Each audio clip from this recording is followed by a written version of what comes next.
Yaorana et bienvenue sur Jurismana. Eu égard à l'actualité, de plus en plus de médias parlent de la possibilité de destituer le président de la République.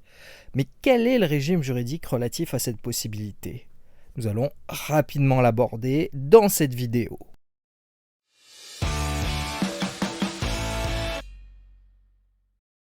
C'est la loi constitutionnelle du 23 février 2007 qui constitue la dernière modification en date sur le régime de destitution du président de la République, qui, il faut le rappeler, est irresponsable politiquement dans le régime de la Ve République.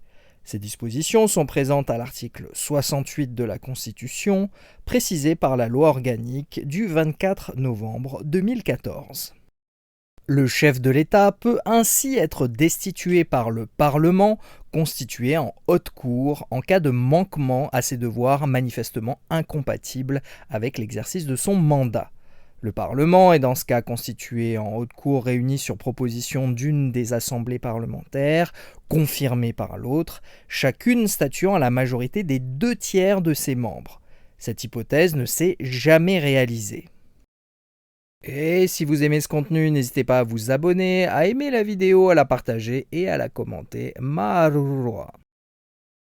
Il n'y a aucune définition de la notion de manquement au devoir présidentiel.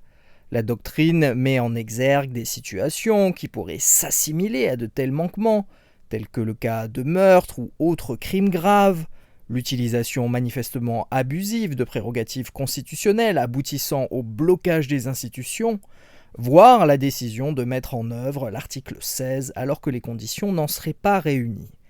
Mais au final, tout cela reste extrêmement flou.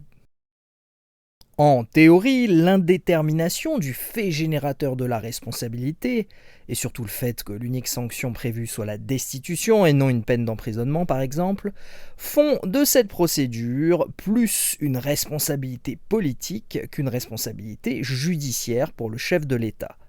En pratique, on voit cependant mal en quoi elle obligerait le président de la République à rendre compte de son action politique. Elle n'apporte ainsi qu'une limite marginale à son irresponsabilité politique. Le président de la République n'a ainsi pas de compte à rendre pendant la durée de son mandat.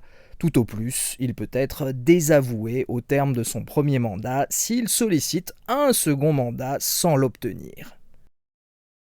Et voilà, nous en avons terminé avec cette très rapide vidéo sur la destitution du président de la République.